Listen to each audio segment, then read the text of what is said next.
En México, una de las principales causas de mortalidad son las enfermedades cardiovasculares, y siendo las dislipidemias son uno de los principales factores modificables de riesgo para este tipo de enfermedades.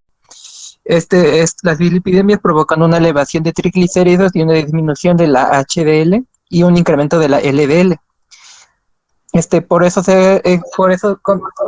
estos motivos se realizó esta norma, cuyo objetivo es establecer procedimientos, medidas necesarias para la prevención, tratamiento y control de dislipidemias a fin de proteger a la población de este importante factor de riesgo de enfermedad cardiovascular, cerebrovascular y vascular periférica, además de brindar una adecuada atención médica. Bueno, para empezar vamos a hablar sobre qué son las dislipidemias. Las dislipidemias es una condición patológica que se da por la alteración del metabolismo de los lípidos, con una consecuente alteración en las concentraciones de lípidos y lipoproteínas en la sangre. Esta puede ser de dos tipos, puede ser primaria, que no se asocia a otras enfermedades y generalmente es por un origen genético, y también pueden ser las secundarias, que son vinculadas a las patologías tales como la diabetes, el hipotiroidismo, la obesidad y el síndrome metabólico. ¿La que sigue, por favor? Bueno, otros conceptos importantes a tener en cuenta son la del colesterol HDL o de proteínas de alta densidad. Es la concentración de colesterol contenido en las lipoproteínas de alta densidad, como ya mencioné, participan en el transporte reverso del colesterol. Esto nos quiere decir que es el transporte de los tejidos hacia el hígado para su excreción. Este es conocido generalmente como el colesterol bueno. Por eso está el angelito ahí, porque es el que tenemos que cuidar y el que debemos de tener más alto. Y luego tenemos al colesterol LDL, es la concentración del colesterol contenido en lipoproteínas de baja densidad. Estos transportan el colesterol a los tejidos y su elevación favorece la aparición de aterosclerosis y por lo tanto problemas cardiovasculares, que es lo que tratamos de evitar. Este es lo que tenemos que tener, es el conocido colesterol malo y el que tenemos que cuidar. Otra definición importante es el colesterol HDL, que es una cifra que más o menos que nos indica todo aquel que no es el colesterol HDL. Y este es potencialmente heterogénico, es una herramienta que nos ayuda a medir el riesgo de muerte por una enfermedad cardiovascular. La que sigue, por favor. Bueno, también tenemos unas clasificaciones de las dislipidemias. Tenemos la hipercolesterolemia familiar, es la dislipidemia que se asocia a un mayor riesgo de aterosclerosis. Esta se caracteriza por un colesterol total mayor a 400 miligramos sobre decilitros, y entre la presentación clínica que puede presentar es el arco corneal y los antomas tendinosos, que son característicos de esta patología, que es lo que nos dará su diagnóstico. Luego tenemos la hipercolesterolemia poligénica, es una entidad de elevaciones de colesterol LDL superiores a 160 miligramos sobre decilitro y menor a 190 miligramos sobre decilitro. Y en esta no se presentan características de síntomas como el anterior. El diagnóstico se establece solo cuando por lo menos un familiar de primer grado tiene el colesterol LDL por arriba de 160 miligramos sobre decilitro. Luego tenemos la hiperlipidemia familiar combinada. En esta entidad se manifiesta como fluctuaciones constantes del perfil de lípidos, ausencia de síntomas, APO menores a la percentila 90, una historia familiar o personal de cardiopatía isquémica prematura, contar con un familiar de hipertrigliceridemia o hipocolesterolemia o un familiar con ambas dislipidemias. La hipertrigliceridemia familiar es una entidad que se tiene valores de triglicéridos mayores a 200 miligramos sobre decilitros con el colesterol LDL en niveles normales o bajos. El colesterol HDL están disminuidos y el nivel de colesterol los niveles normales de la existen con los pacientes con diabetes tipo 2. Y luego, pues ya aquí tenemos la principal causa de problemas cardiovasculares, que es la aterosclerosis. Es la principal que afecta, es una enfermedad que afecta inicialmente a la íntima de las arterias. Esta produce un daño endotelial e inflamación que se caracteriza por un depósito de lípidos y proliferación del tejido fibroso. Esto tiene la capacidad de obstruir la luz del vaso, ya sea por el crecimiento de una placa o por ruptura o una trombosis. Es la complicación más frecuente asociada a la diabetes, hipertensión arterial, hipercolesterolemia, con incremento exponencial que se asocia al tabaquismo. Por eso es importante que cuando se dé tratamiento se debe excluir el tabaquismo de esto. Y aquí tenemos en la imagen un ejemplo, que es cómo es el corte normal, cómo es el desgarramiento de la pared arterial y cómo se va llenando, cómo se va depositando el contenido graso hasta que la arteria se queda completamente bloqueada. La que sigue, por favor. Bueno, vamos a tener, la norma también nos menciona una clasificación, que son los niveles de riesgo. Bueno, son los niveles recomendables de colesterol, considerando el riesgo cardiovascular. Esto es importante porque nos va a dar una pauta para tener ¿cómo se llama? Un bajo riesgo. La intención de esta tabla es de explicar qué niveles deberían de tener los pacientes para disminuir el riesgo, pues su riesgo de tener una enfermedad cardiovascular. Como aquí ven, nivel de riesgo, en los que tienen bajo riesgo, es ideal que tenga una LDL menor a 160 y un colesterol no HDL menor a 90. En los medianos desde menores de 130 y colesterol HDL menor de 160. En los de los que tienen alto riesgo, tiene que ser menor de 100 y en los de colesterol HDL menor de 130. Ahora dirán, ¿qué es eso de opcional? Pues opcional es unos pacientes que tengan muchos factores de riesgo específicos que lo ideal es disminuirle todavía menos para que no estén como que en ese límite de que les pueda ocurrir alguna enfermedad de origen cardiovascular. En la siguiente diapositiva les puedo enseñar los principales factores de riesgo de estas enfermedades. Para determinar el riesgo cardiovascular de cada paciente se consideran los factores de riesgo descritos a continuación, que son en mujeres va a ser una edad mayor de 55 años, que es cuando ya han cursado menopausia y ya han perdido su factor de protección, que es la que las protegía de este tipo de patologías. En los hombres es de 45 años, mayores de 45 años. Una historia de enfermedad cardiovascular prematura en familiares de primer grado. Tabaquismo, como ya les había mencionado, la hipertensión arterial sistémica y cifras inadecuadas de presión arterial y las dislipidemias. Aquí tenemos que el riesgo cardiovascular en 10 años, para tratarse de un riesgo cardiovascular bajo, tienen solo menos de 5% de riesgo de que se presenten las enfermedades cardiovasculares.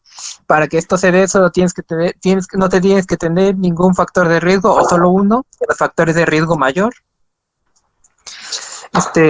Para el intermedio, que es un riesgo de 10 al 20%, son 2 o más factores de riesgo, excluyendo los de condiciones de alto riesgo. Y para un nivel de alto riesgo, que es un mayor de 20% de alguna patología cardiovascular, están estos que tienen que tener, los pacientes deben de tener alguna de las siguientes, que es enfermedad cardiovascular establecida, diabetes mellitus, factor de riesgo severo, hipercolesterolemia familiar, dislipidemia mixta, hiperlipidemia familiar combinada, daño subclínico de órganos blancos, historia familiar de EBC precoz y síndrome metabólico.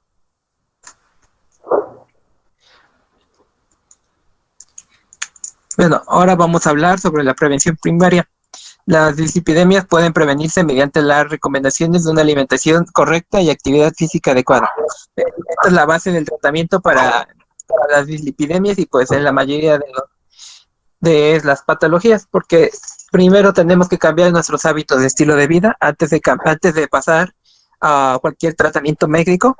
El tratamiento médico solo lo requeriremos en caso de que no lo podamos controlar con este primer mecanismo, o en caso de que se necesite pues un suplemento, pero el principal siempre será una alimentación correcta y una actividad física adecuada. Aquí, como ya mencioné, ¿de qué sigue, por favor?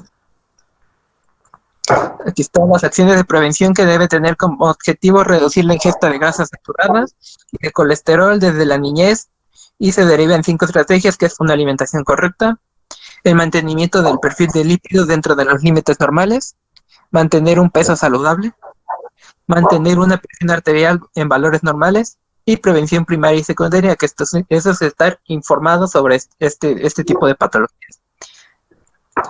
Entre las estrategias de prevención que tenemos existen de 2 tipos, que es la de poblacional y la de alto riesgo. La poblacional es un enfoque sanitarista, o sea, es de a la población en general, ya sea que tengan factores de riesgo o no.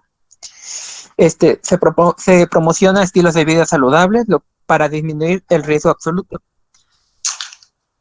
Luego tenemos unas estrategias de prevención para las personas de alto riesgo, es decir, que ya mencioné las características, que son las personas de alto riesgo. Este es un enfoque más clínico, tiene pues un impacto más limitado en la población, pero presenta un beneficio individual mayor, y el riesgo relativo es dependiendo de cada persona que es tratada. Aquí depende más pues de cuáles son sus factores de riesgo y qué tan apegados sean pues a los tratamientos que se le vayan dando. Bueno, aquí tenemos uno de los principales pilares de tratamiento que vamos a tener para la prevención de estas patologías, es la alimentación adecuada, que este incluye el consumo calórico adecuado, la moderación en el consumo de alimentos de origen animal, de colesterol, grasas saturadas, sodio y azúcares simples. Y también está la de incrementar la actividad física para disminuir el acúmulo de pues, estos elementos. Con eso, aquí tenemos una tablita sobre la alimentación adecuada para evitar estos problemas. Para evitar las dislipidemias, tenemos que tener un aporte calórico de la dieta en un peso adecuado. Esto es dependiendo de tu IMC y tu estatura, tu peso. En un peso adecuado, la ingesta tiene que ser entre 20 a 25 kilocalorías sobre kilogramo. En pesos por arriba de lo recomendado, la ingesta debe ser de 15 a 20 kilogramos, kilocalorías sobre kilogramo, perdón. Y se aconseja consumir menos de 200 miligramos de colesterol por día. Y aquí pueden ver la tabla más o menos de cómo está la distribución de los alimentos y en qué porcentaje se debe de consumir cada alimento por día.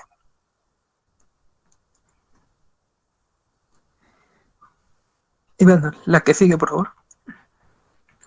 En cuanto a la actividad física, esta forma otra parte del pilar de prevención, ya que en escasa actividad física o vida sedentaria se le debe de incorporar a la práctica de la actividad física hasta alcanzar al menos unos 30 minutos continuos en la mayor parte de los días de la semana. Esto en la parte de que dice continuos es muy importante porque mucha gente suele pensar no, pues caminé 10 minutos de aquí en mi casa, 10 minutos de regreso, ya 8 horas después, ya hice 20 minutos, ya es algo. Dice, eso no es así, no. Es importante darles a conocer que tiene que ser una caminata continua, para que tenga un efecto adecuado para hacer una prevención.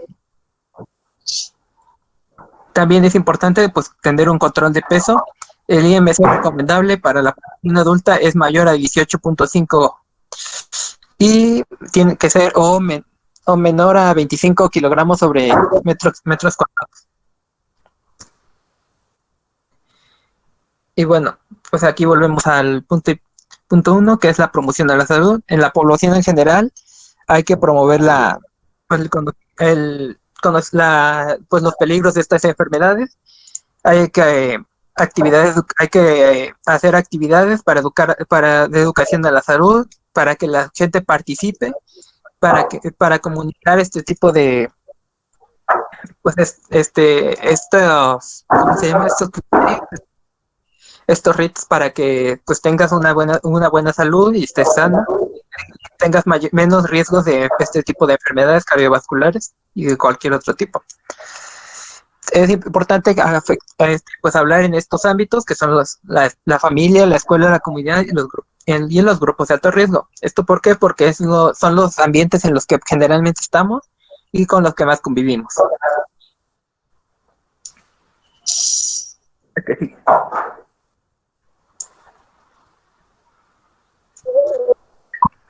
Pau, creo que te toca a ti.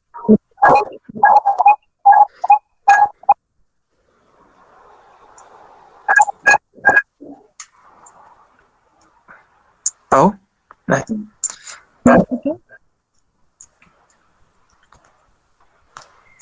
Muy bien, voy a continuar con la educación para la salud. Después de que mi compañero nos ha dado las bases acerca de la NOM, la educación a la salud se va a regir de acuerdo a las instituciones que integran el Sistema Nacional de la Salud y lo deben de hacer por medio de varias actividades. Primero, se debe de dirigir las acciones educativas para fortalecer la responsabilidad individual y colectiva en el autocuidado de la salud. Segundo, se debe de promover la adopción de conductas correctas como la práctica de ejercicio y una alimentación saludable. Tercero, se deben de buscar estrategias para que la educación de la salud para la prevención de las dislipidemias sea fortalecida, principalmente en el primer nivel de atención, que es donde toda la población va a atenderse, y en las escuelas de educación de tipo básico, para que empiece a formar parte de nuestra cultura a la hora de la educación. Y por último, se debe de implementar un programa básico que aproveche el impulso favorable que ha generado conciencia sobre la trascendencia de este problema para potenciar las acciones en salud pública. Porque dentro de la trascendencia de este problema, muchísimas personas no saben que dentro de México la primera causa de muerte es por un riesgo cardiovascular. Y dentro de ese riesgo cardiovascular vamos a tener que las dislipidemias va a ser uno de los 5 factores modificables que va a potenciar este riesgo vascular.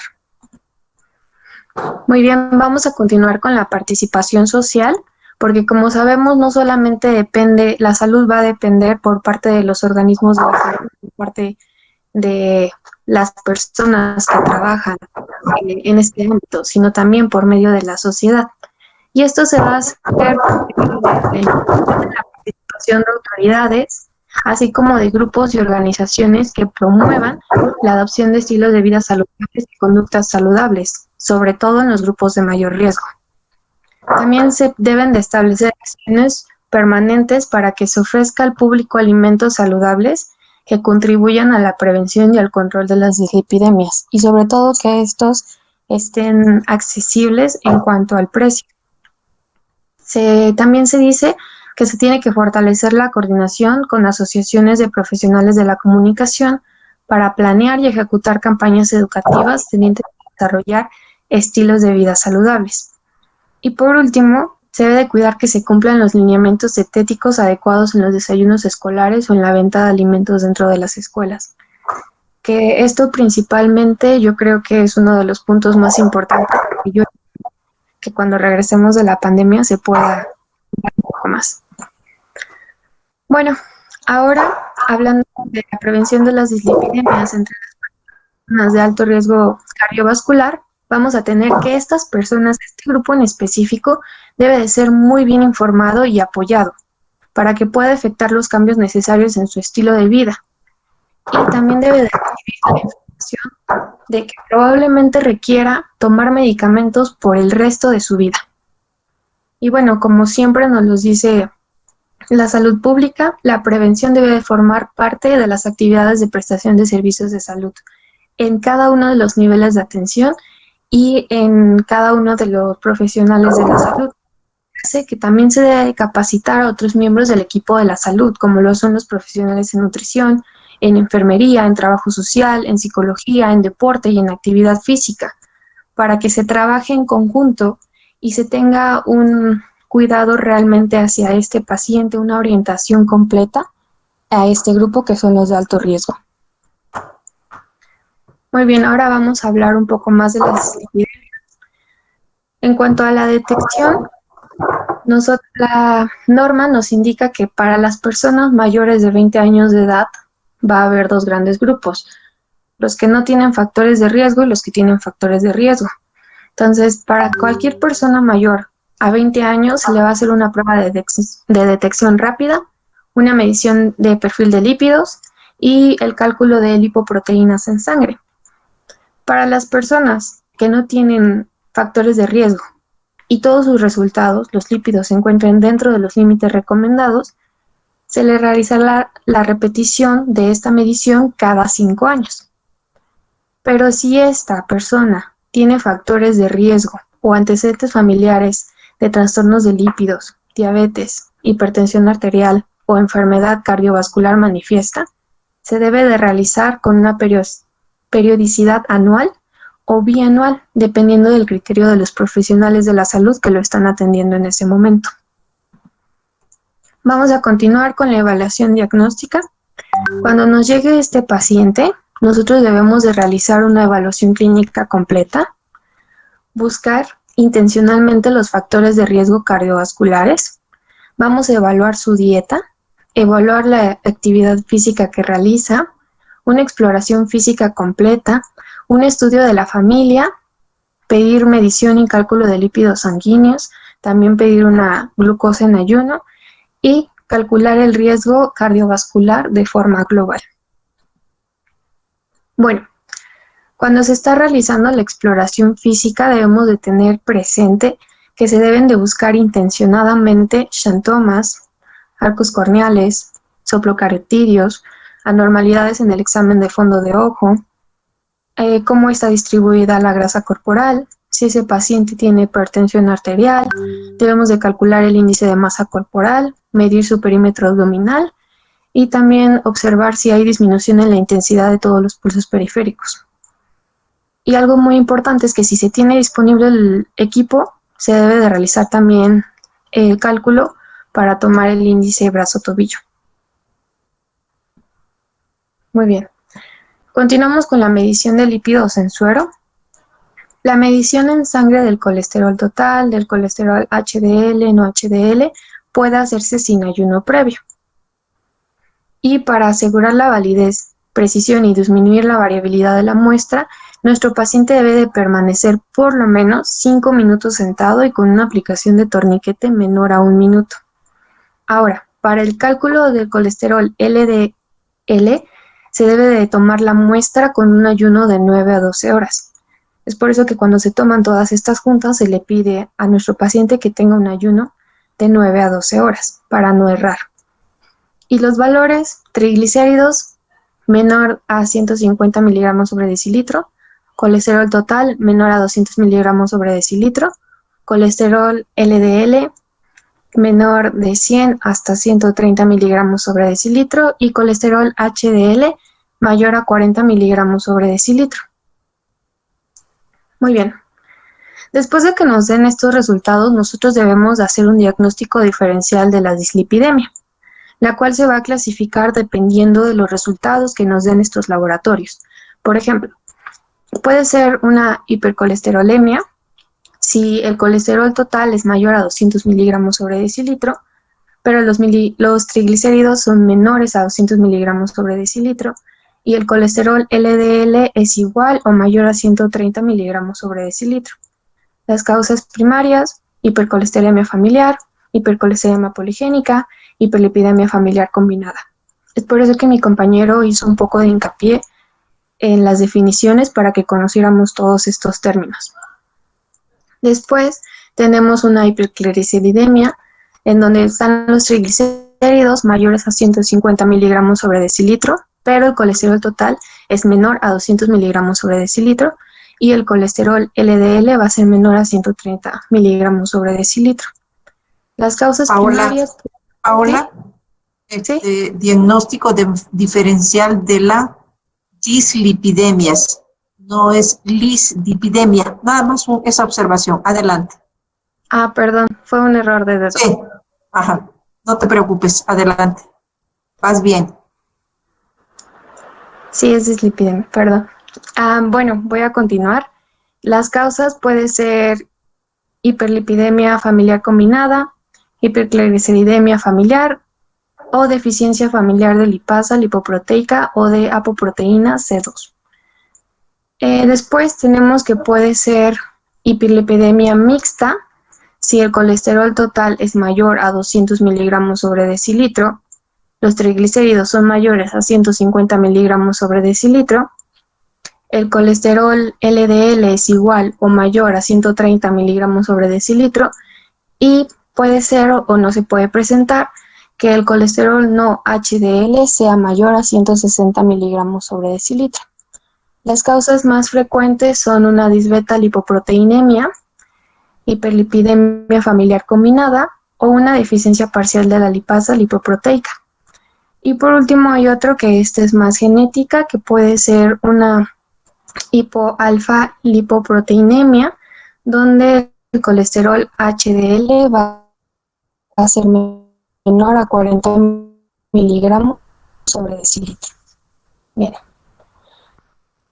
De los exámenes auxiliares, nosotros debemos también de apoyar de estos exámenes porque debemos de conocer la causa, no solamente con respecto a la alimentación y al estilo de vida, sino también debemos de descartar otras patologías. Una medición de la glucosa, urea, creatinina, pruebas de función hepática, un examen general de orina y, si hay posibilidad de realizarla, una PCR de alta sensibilidad que nos va a mostrar inflamación de manera sistémica. Y bueno, el seguimiento va a ser de acuerdo al riesgo. Si es bajo, se va a reevaluar cada 5 años. Si es intermedio, cada 1 o 2. Y si es alto, se va a hacer de manera anual. Ahora, los pacientes que tienen un nivel de lípido en suero adecuados a su nivel de riesgo y estén bajo tratamiento médico, la medición de los lípidos va a ser cada 6 meses. Pero, si no llegan a la meta adecuada a este nivel de lípidos, se va a realizar cada 3 meses. Esto es muy importante. Paola, aquí te quiero comentar que prácticamente en la población en general, recordemos que la obesidad es un problema de nuestro país. Bueno, cuando al paciente se le envía un perfil lipídico, perfil de lípidos, así se llama la prueba, el médico lo que hace, como estamos acostumbrados en la concepción pasada de la atención médica, es querer resolver todo con medicamentos. Y entonces, cuando tiene elevados los triglicéridos, pues le damos besafibrato, cuando es el colesterol por la bravastatina, que están en el cuadro básico de medicamentos. Y entonces el paciente se va con la idea de que si tiene elevado los triglicéridos va a tomar besafibrato y se lleva cantidades de medicamento de besafibrato, de bravastatina. Y cuando termina su tratamiento, no acata las recomendaciones que son precisamente cambios en los estilos de vida, en el tipo de alimentación, ese paciente va a regresar nuevamente por más medicamento. Tengamos muy pendiente que la parte principal es ir a la etiología del problema y profundizar en los tratamientos y así se requieren no farmacológicos. Ese sería mi comentario, Paola. Sí, doctora, muchísimas gracias. Y de hecho yo también lo iba a comentar más adelante en el tratamiento farmacológico. Bueno, vamos a continuar con el tratamiento. Bueno, ya tenemos poco tiempo porque viene la otra presentación. Entonces, si puedes ir. Muy bien, Paola, adelante.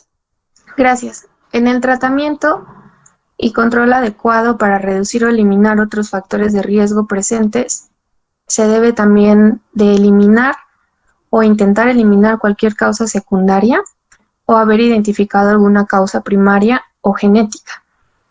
Y bueno, el tratamiento farmacológico y no farmacológico debe de ser de manera permanente, en las dosis adecuadas para mantener los niveles de lípidos dentro del nivel de riesgo. Y los criterios, nosotros debemos de informarle al paciente que después de haber modificado sus cambios de vida, debe de saber que el medicamento también es muy importante porque este va a ser de manera permanente. Y esto se va a dar para que los niveles se encuentren dentro de los lípidos se encuentren dentro de los niveles deseados, porque así se puede reducir el riesgo cardiovascular y se va a aumentar la expectativa y calidad de vida de ese paciente, pero siempre y cuando él mantenga pues el tratamiento farmacológico y no farmacológico de manera continua e ininterrumpida. Y bueno, solamente les dejo esta lista, ¿no? Incluye una guía de tratamiento para las dislipidemias, en donde actualmente en México se utilizan estos 6 medicamentos, que son las estatinas, fibratos, ezetimiba, secuestrantes de ácidos biliares, niacina, ácidos grasos, omega 3. Y eso sería todo.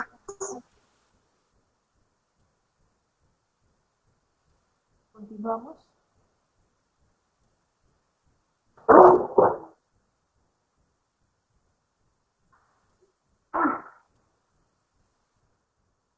Continuamos con la siguiente presentación. Sí, muy bien. Continuamos con la siguiente presentación. Muy adecuada a la presentación de dislipidemias. Es realmente un tema muy amplio, pero que al final la prevención primaria y la detección oportuna son fundamentales. Adelante con la siguiente presentación.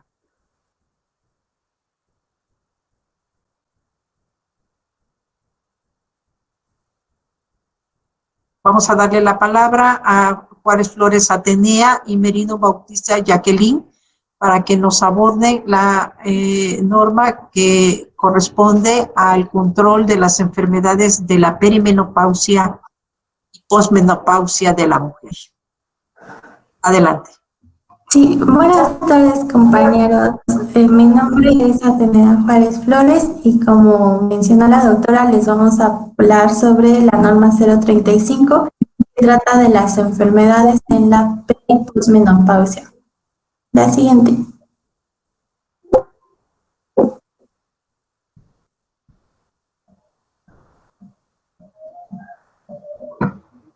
¿Pueden ver la presentación?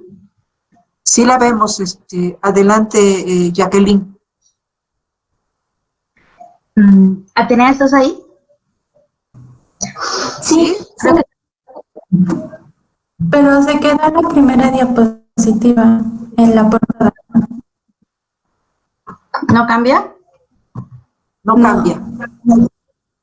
Ya cambió, adelante. Ya cambió. Ok. Bueno, como introducción, definimos a la menopausia como un evento único en la vida de las mujeres, el cual corresponde a la última menstruación, que se identifica transcurridos 12 meses de amenorrea. En las mexicanas generalmente ocurre a los 47 o 49 años de edad y en el que pueden presentarse y signos específicos del síndrome climatérico que vamos a definir más adelante. Es importante tener en cuenta que las enfermedades crónicas degenerativas que se pueden presentar en este periodo pueden repercutir en la calidad de vida e incrementar la morbilidad y mortalidad de este grupo de población. La siguiente.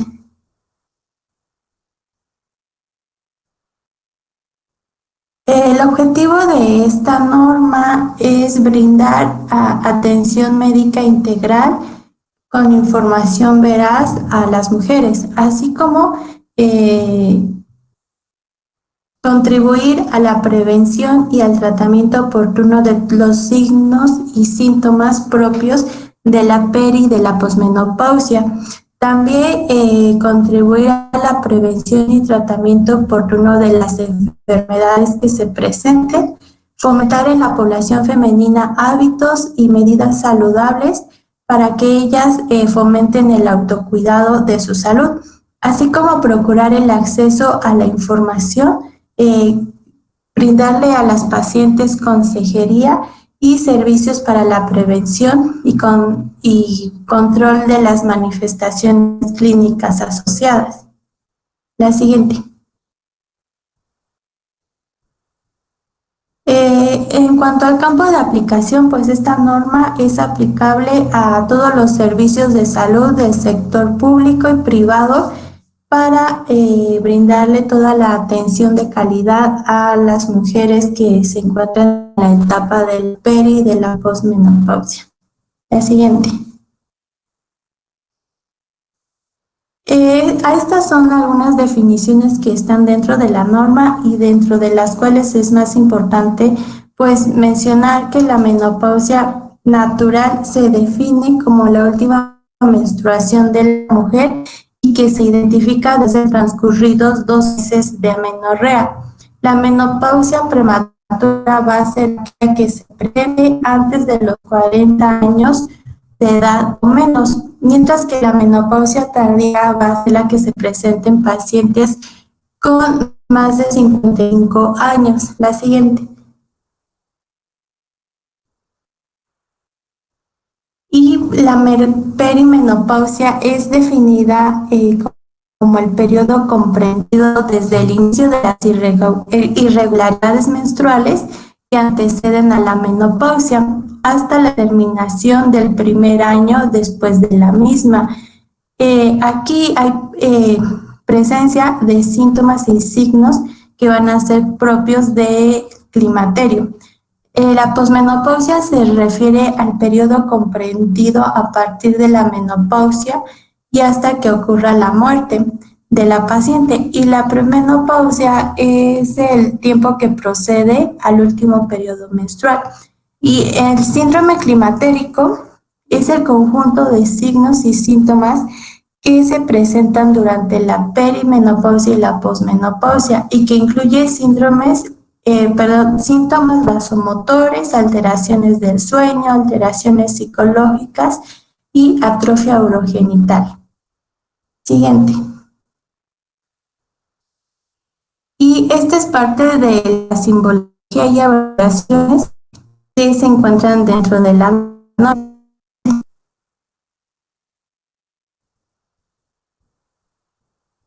Dentro de las disposiciones generales encontramos como primer punto que las instituciones integrantes del Sistema Nacional de Salud al prestar los servicios de atención médica deben de incluir dentro de sus actividades como mínimo 4 puntos muy importantes. El primero es la promoción de la salud, el segundo la prevención, el tercero la consejería y el cuarto la atención integral y específica. El segundo punto se refiere a que los servicios de salud a la mujer deben ser proporcionados con calidad.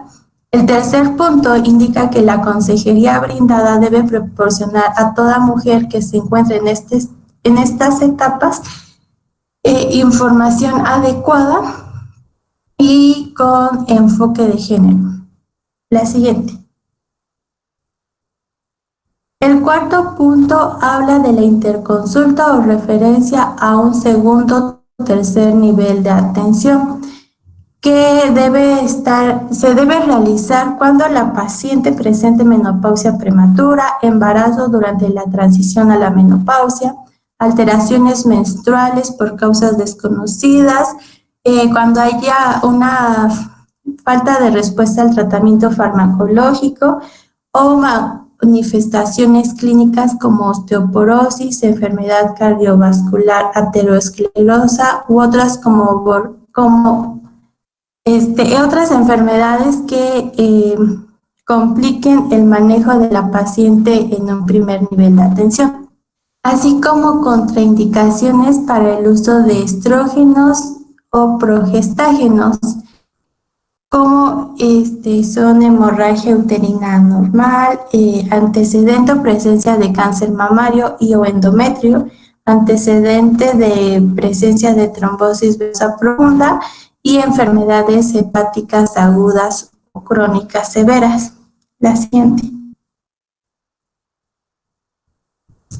Otro punto, el punto número 5 de las disposiciones generales se refiere a que toda mujer debe de acudir a consulta. Atenea, Sí, la escucho. es importante aquí recalcar la parte del manejo de hormonales en las pacientes que presentan este estado fisiológico. Es fundamental recalcar, aquí es importante recalcar la parte de que deberá de ser una historia clínica adecuada y el manejo debe de ser individualizado, sobre todo en que recuerden ustedes que cáncer de mama, el antecedente, el riesgo de o la presencia de patología benigna de mama, están contraindicados los hormonales. Hay una asociación entre hormonales y la presencia de cáncer. Entonces, todas estas partes de la historia natural, de la historia clínica de cada paciente, debe de ser a profundidad, porque también la insuficiencia venosa periférica también puede condicionar que no se estén manejando ciertos medicamentos. Eso sería nada más mi comentario. Adelante, Atenea. Sí, doctora.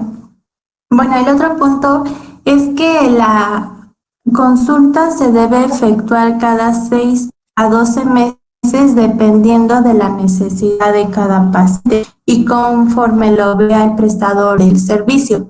También se debe realizar la contrarreferencia al nivel superior en caso de que se presente alguna complicación, utilizando siempre los formatos oficiales de la Secretaría o del Instituto. La siguiente.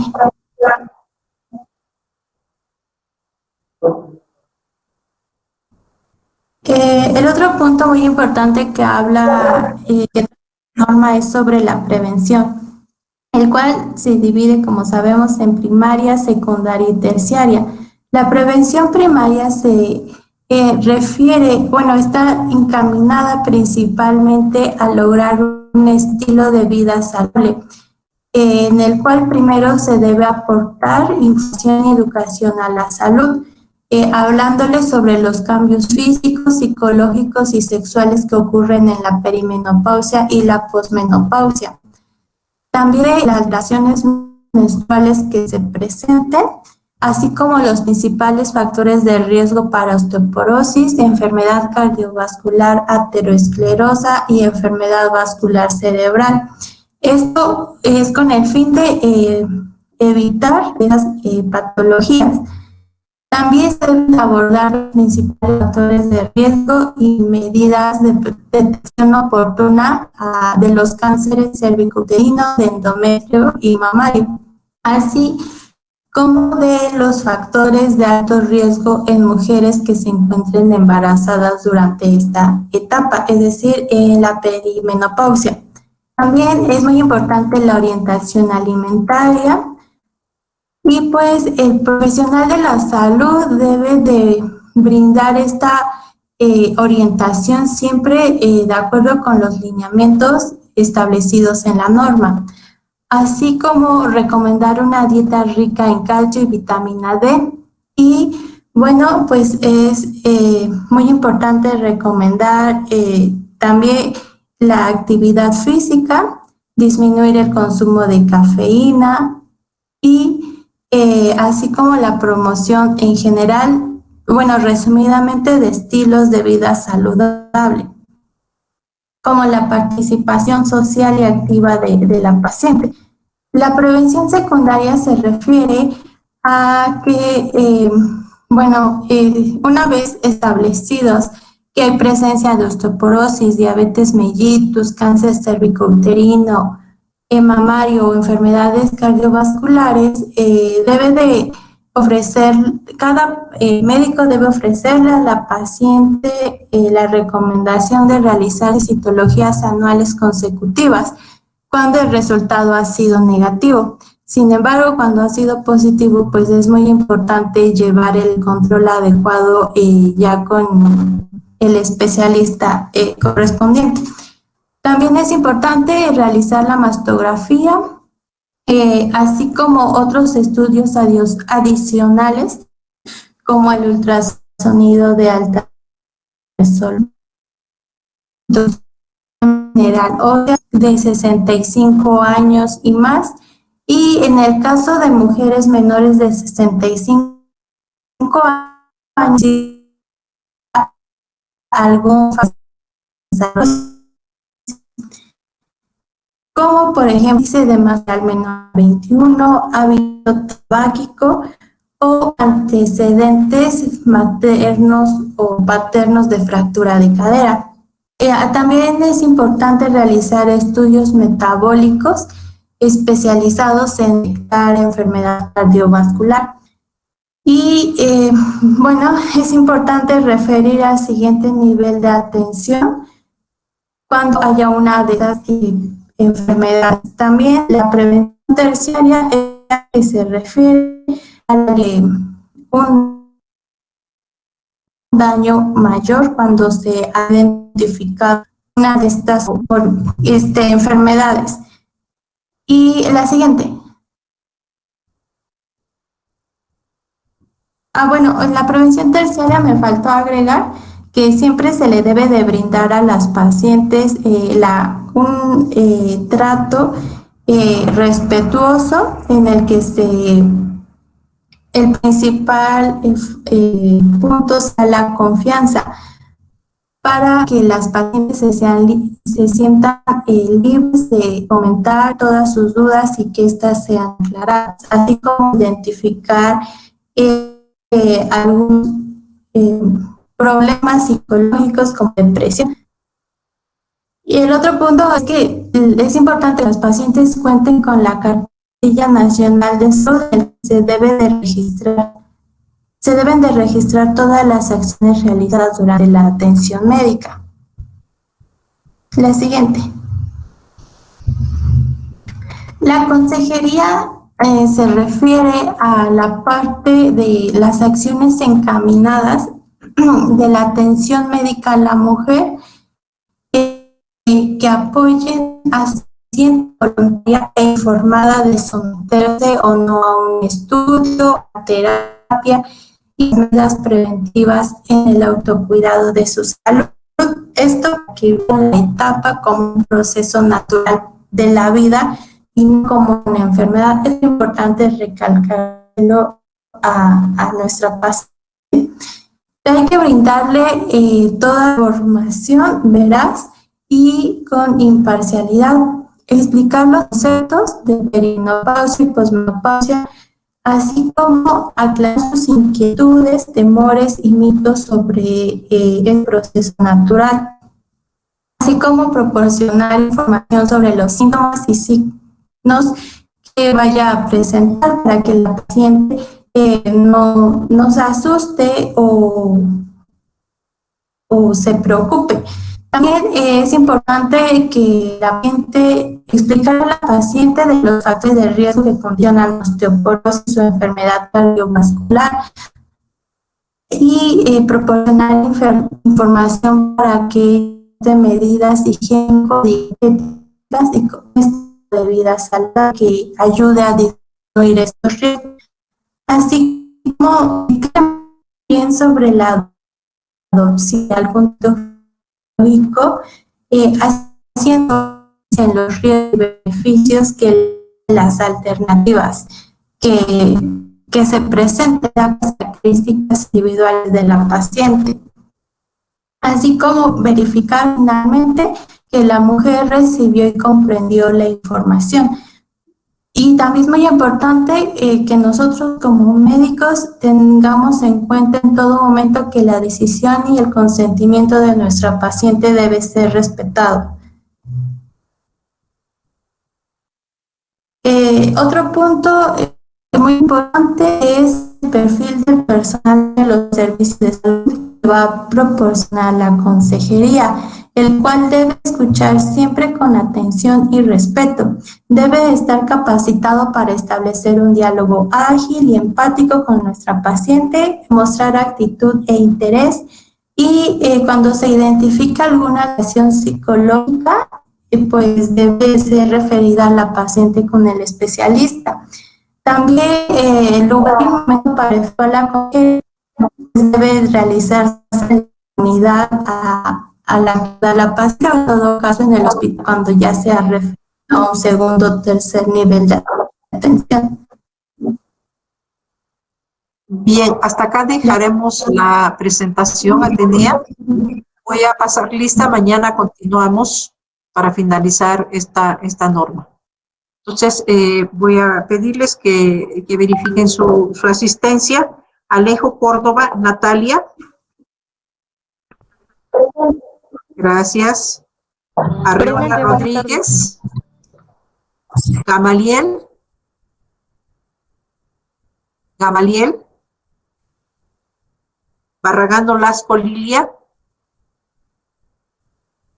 Barragán Nolasco. Barrera González Ana Fernanda. Presente, doctora. Gracias. Becerra Morales Sandra. Presente, doctora. Gracias.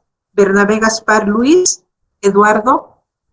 Presente, doctora. Buenas tardes. Gracias. Buenas tardes. Bernal Vázquez Heriberto. Presente, doctora. Buenas tardes. Gracias. Buenas tardes. Botello Ángeles Lisbeth. Buenas tardes, doctora. Presente. Gracias. Braulio Camarillo Adriana. Presente, doctora. Buenas tardes. Gracias. Buenas tardes. Cabrera Méndez Ángel. Presente, doctora. Gracias. Celi Sánchez María Eugenia. Buenas tardes, doctora. Presente. Y respecto a mi compañero Gamaliel, creo que no pude activar, o sea, se le fue el internet. Sí estaba. Gracias. Jota Durán Miriam. Presente, doctora. Buenas tardes. Gracias. Buenas tardes. Cruz Aparicio Aislin. Buenas tardes, doctora. Presente. Gracias. Buenas tardes. Evangelista Dionisio María del Rosario. Presente, doctora. Buenas tardes. Buenas tardes. Gracias. Flores Sánchez Daniel. Buenas tardes. García Tapia Clara. Presente, doctora. Buenas tardes. Gracias. Buenas tardes. Castellum Esqueda Brenda. Presente, doctora. Buenas tardes. Gracias. Buenas tardes. Colada Flores Atenea, que se presentó. Lima Hernández Paola. Presente, doctora. Buenas tardes. Gracias. Buenas tardes. Calderón Zaira. Presente, doctora. Buenas tardes. Gracias. Buenas tardes. Martínez Bravo del Carmen. Martínez Bravo Luz del Carmen. Gracias. Martínez Hernández Abraham. Presente, doc. Gracias. Mazoco Bronca Patricia. Presente, doctora. Gracias. Merino Bautista Jacqueline. Presente, doctora. Bien. Mirón León Ramón. Presente, buenas tardes. Gracias. Morales Gutiérrez Emanuel. Presente, doctora. Buenas tardes. Buenas tardes. Olivares Corona Miguel Alfredo. Pérez Gutiérrez Estebali. Presente, doctora. Gracias. Pérez Guzmán Lucero Saraí. Presente. Gracias. Ramírez Centella. Presente, doctora. Presente. Ramírez Enciso Jesús. Presente, doctora. Buenas tardes. Gracias. Buenas tardes. Ramiro Hernández Quechua. Presente, doctora. Buenas tardes. Buenas tardes. Gracias. Romero Muñoz Saraí. Presente. Buenas tardes. Buenas tardes. Salgado Mendoza María.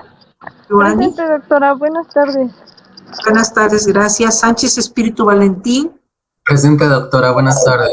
Buenas tardes, Valentín. Sánchez Boranchel Oscar. Presente, doctora. Muchas gracias. Silva Ramón Cel. Presente, doctora. Muchas gracias. Torres Daniel Rodolfo. Presente, doctora. Gracias. Torres Márquez Luis Fernando. Luis Fernando. Sí está, doctora, pero creo que no pudo prender su micrófono. Sí, ya lo prendió. Ajá. Xochihua Sotarriba Luis Ángel.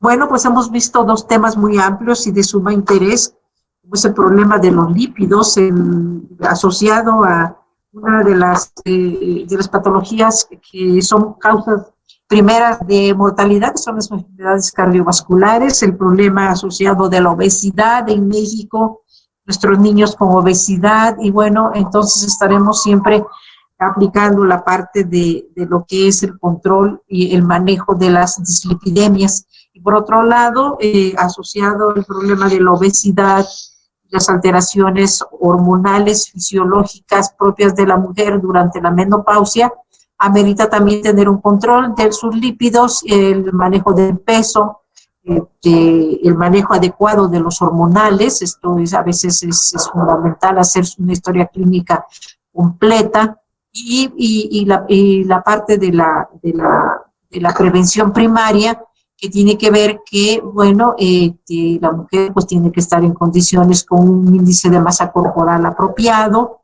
En el caso de los lípidos, un tipo de alimentación acorde a sus recursos que la familia tenga, de tal forma que no se nos presenten los problemas, de tal manera que pues tengamos que estar brindando tratamientos farmacológicos con sus consecuencias correspondientes, y la parte también de estar manejando medicamentos en el caso de la menopausia, de la perimenopausia. Con respecto al manejo de la menopausia, la perimenopausia, pues es hacer hincapié en los programas para la detección oportuna de las enfermedades.